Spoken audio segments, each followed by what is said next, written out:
अस्सलामुअलैकुम, मैं हूं गुलाम रसूल भट्टी और आप देख रहे हैं मेरा डिजिटल चैनल। नाज़रीन काम बहुत बड़ी खबर है इमरान खान के केसेस के हवाले से। अब उनको कौन से बड़े केसेस में जो है वो बरी कर दिया गया, इसकी तफसीलात आपके सामने रखेंगे। और चौधरी परवेज़ इलाही के हवाले से बड़ी तशवीशनाक खबर है, अडयाला जेल के वाशरूम में गिरे हैं।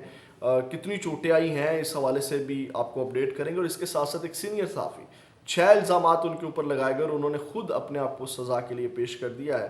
ये मामला भी आपके सामने रखेंगे। नाज़रीन काम तफसीलात में चलते हैं, एक एक खबर करके आपके सामने रखता हूँ।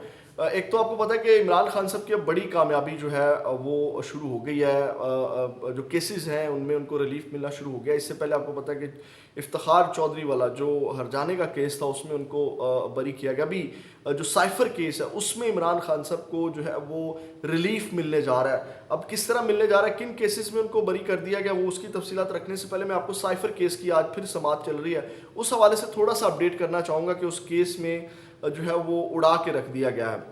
नाज़रीन काम कल जब साइफर केस की समाअत हुई, इस्लामाबाद हाई कोर्ट का खुसूसी बेंच जब कर रहा था तो वो एक नुक्ते के ऊपर रुक गया।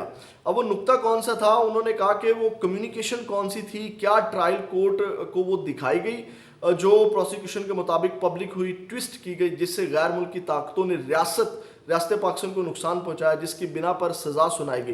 तो एफआईए कहती है कि ट्रायल कोर्ट को नहीं दिखाई गई क्योंकि क्लासिफाइड इंफॉर्मेशन है। कल जब ये जवाब एफआईए ने प्रोसिक्यूटर ने अदालत को दिया तो जस्टिस मियां गुल हसन जो है वो पीछे हटे, यूं चेयर के ऊपर उन्होंने टेक लगाई और सर पर उन्होंने हाथ मारा और उन्होंने कहा कि जब उन्होंने ये हाथ मारा तो ये आप अंदाज़ा लगाएं कि हमारे जो साफ़ी भाई हैं, कोर्ट रिपोर्टर हैं साकिब बशीर, वो कहते हैं कि ये बहुत दूर का पता देता है। यानी कि अब साइफर केस में भी इमरान खान साहब को आज रिलीफ मिल जाएगा। अभी ये समाअत चल रही है, इसकी तफसीलात अगले व्लॉग में आपके सामने रखेंगे। अब नाज़रीन काम जो इमरान खान साहब को आज किन केसेस में बरी किया गया है, अब जो है वो तमाम केसेस आहिस्ता आहिस्ता जो है वो ख़त्म होते जाएंगे। इसी तरह जितने भी ये सियासी बुनियादों के ऊपर जो केसेस बनाए गए, बोगस केसेस बनाए गए, बेतुके और बेतहाशा जो केसेस बनाए गए, तो आज जो है वो 25 मई लॉन्ग मार्च के 2 मुकदमात में इमरान खान को बरी कर दिया गया है। एक तो इमरान खान के ऊपर ये मुकदमा दर्ज था थाना लोई भेर में 500 मुकदमा नंबर 593 और दूसरा मुकदमा नंबर 462 थाना सुहाला में जो है वो दर्ज था। इसकी आज समाअत हुई और इमरान खान के वकील जो है नईम हैदर पंजोता इस केस में पेश हुए, उन्होंने इसके ऊपर दलाइल दिए और ये जो जुडिशल मजिस्ट्रेट शाइस्ता कुंडी हैं उन्होंने इसकी समाअत की। और जब दलाइल दिए गया तो जो नईम हैदर पंजोता है उन्होंने कहा कि जनाब मैं इमरान खान की मौजूदगी में दलाइल देना चाहता हूँ। तो इसके ऊपर जो है वो इमरान खान की, आपको पता है कि हाज़िरी के मुतल्लिक़ इशू उठा देते हैं कि इस तरह है वो उस तरह है। फिर इमरान खान की गैर मौजूदगी में ही दलाइल दिए गए और फिर जो है वो उनको इन 2 केसेस में बरी कर दिया गया। ये आज एक बड़ी कामयाबी जो है वो हासिल हुई है।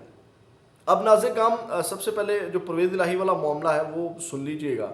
परवेज़ इलाही को आज पेश करना था कोर्ट के अंदर, तो वहाँ पे जो लाहौर की एंटी करप्शन कोर्ट के जज अरशद हुसैन भुट्टा हैं उन्होंने पंजाब असम्बली में गैर कानूनी भर्तियों के मुकदमे में जो है वो समाअत की, जिस दौरान अडयाला जेल के डिप्टी सुप्रीडेंट ने परवेज़ इलाही की मेडिकल रिपोर्ट पेश की। उन्होंने कहा कि डिप्टी सुप्रीडेंट जेल ने अदालत को बताया कि परवेज़ इलाही परसों गिर गए थे जिससे उनको फ्रैक्चर हुआ है। वो 17 मार्च को वाशरूम में गिर गए थे जिसके ऊपर जो है वो अदालत ने मुल्ज़मान की तादाद पूरी ना होने पर फ़र्द जुर्म आयद नहीं की और फ़र्द जुर्म के लिए मुल्ज़मान को आइंदा समाअत पर तलब कर लिया और 4 अप्रैल तक जो है वो समाअत मुलतवी कर दी गई। अब बात यहाँ नहीं रुकती। अब जो तशवीशनाक खबर है, फ्रैक्चर हुआ है, वो जो वाशरूम में गिरे हैं, अब ये मीडिया, नेशनल मीडिया ने रिपोर्ट किया है। अब जो नून लीग के लोग हैं वो जो रिपोर्ट कर रहे हैं, सैफ अवान नामी एक टाउट है नून लीग का, वो कहता है कि परवेज़ इलाही अडयाला जेल में गिरकर जख्मी, सर पर और कमर पर चोटें आई। परवेज़ इलाही बाथरूम में गिरे, उनकी 2 पसलियाँ टूट गई। इस उम्र में हड्डियाँ जल्दी जुड़ती भी नहीं। और उन्होंने कहा कि काश चौधरी परवेज़ इलाही ने चौधरी शुजात की जो बात मान ली होती तो आज वो घर होते, यानी कि आज ये वाक़या पेश ना आता। ये चौधरी परवेज़ इलाही के हवाले से खैर एक तशवीशनाक खबर है। उनके साथ अगर इस तरह का कोई मामला पेश आया तो अल्लाह पाक उनको सेहत दे और उनके लिए आसानी वाला जो है वो मामला फरमाए। अब नाज़रीन काम एक और ख़बर ले लें, फिर सीनियर सहाफ़ी की तरफ चलते हैं। ख़बर ये है कि किस तरह जो सियासी लोग हैं जब वो इक़्तिदार में आते हैं तो अपने करीबी लोगों को किस तरह नवाजते हैं। अब मरियम नवाज़ ने एक और मिसाल कायम की है। मरियम नवाज़ के एक पर्सनल सेक्रेटरी یعنی کہ جس طرح بڑے سیاستدانوں کے پرسنل سیکرٹری ہوتے ہیں، ان کے پرسنل سیکرٹری ذیشان ملک ہیں. اب ان کو جناب ذیشان ملک کو اسپیشل اسسٹنٹ ٹو سیاسی امور تعینات کر دیا گیا ہے. جب ان کو تعینات کر دیا گیا، اب دیکھیں ان کے پرسنل سیکرٹری تھے، ان کو یہ نوازا گیا ہے. اب جب ان کو نوازا گیا ہے تو اب جناب وہ عوام کے ٹیکسز کے پیسے ہیں، ان سے جناب وہ شاہ خرچیاں ان کی ہوں گی، ان کو مراعات ملیں گی، گاڑیاں، یہ تمام چیزیں جو قومی خزانے سے جائیں گی. یعنی کہ اس طرح کے لوگوں کو نواز کے اپنی جو سیلریز پلے سے سیلریز دینی پڑتی تھی وہ نہیں دینی پڑیں گی. اچھا، یہ مریم نواز نہیں، یہ آلموسٹ اوور آل تمام سیاستدان اس طرح کا بیہیویئر کرتے ہیں.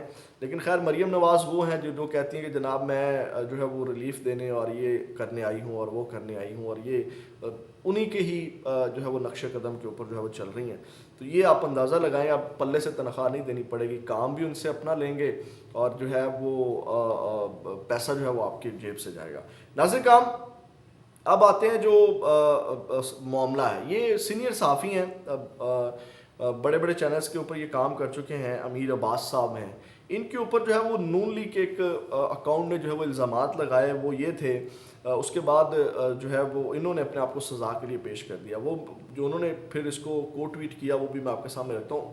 ان کے اوپر الزامات یہ لگایا گیا، انہوں نے کہا یہ امیر عباس ہے، انہوں نے تصویر لگائی امیر عباس کی. انہوں نے کہا کہ اس نے سال قبل خاتون کے گھر پر قبضہ کیا. جب وہ خاتون قانون کا سہارا لینے گئی تو اس کو پولیس اور بدماشوں سے ڈرا کر دھمکا کر چپ کروا دیا گیا. یہی نہیں، اس نے بول نیوز پر ایک خاتون کے ساتھ زیادتی کی ہے اور اس خاتون کو بھی ڈرا دھمکا کر چپ کروایا ہوا ہے.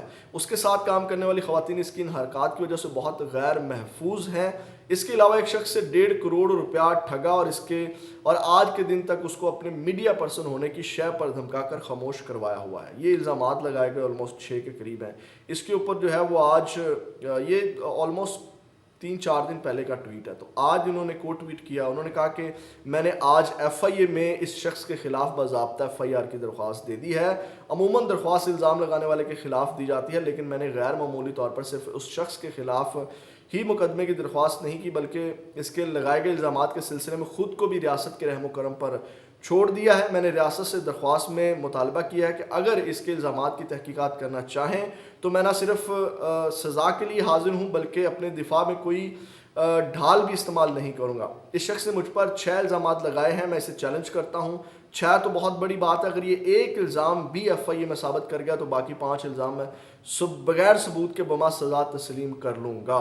2 دن قبل جب میں نے ایف آئی اے جانے کا اعلان کیا تو ایک جماعت کا پورا میڈیا سیل حسب روایت میرے خلاف کھول دیا گیا. انہوں نے سمجھا کہ جیسے ہر باعزت شخص کو اپنی غلیظ مہم، فحش زبان، مکروہ زیادتی حملوں، جعلی اکاؤنٹس، شرمناک جگتوں، بیہودہ الفاظ سے ہراساں کر کے خاموش کروا دیتے ہیں تو یوں یہ مجھے بھی خاموش کروا دیں گے. آج تک ان کا واسطہ کچھ اور لوگوں سے پڑا رہا جن کے کردار میں شاید جو ہے وہ انہوں نے کہا کہ کوئی گڑبڑ ہو. انشاءاللہ آپ دیکھیں گے کیا ہوتا ہے. یہ ناظرین کا اس طرح یہ ایک رواج بن گیا. یہ ایک سوشل میڈیا کے اوپر جو ہے وہ کسی کو بھی اٹھا کر کے کسی کے بھی جو ہے وہ اوپر جو ہے وہ اس طرح کے بغیر ثبوتوں کے الزامات لگا دیے جاتے ہیں، بغیر تحقیق کے کردار کشی شروع کر دی جاتی ہے. خواتین اینکرز کی، میل اینکرز کی، سیاستدانوں کی، یہاں تک اس طرح کی جو ہے وہ کردار کشی بغیر ثبوتوں کے جو ہے وہ شروع کر دی جاتی ہے. تو یہ ایک معاملہ پیش ہے جو کہ نہیں یہ چیزیں جو ہیں وہ ہونی چاہیے تھی. تو یہ اب تک کی اہم اپڈیٹ سے اگلے ویڈیو میں آپ کے ساتھ دوبارہ ملاقات ہوگی. اپنا بہت زیادہ خیال رکھیے گا. پاکستان زندہ باد.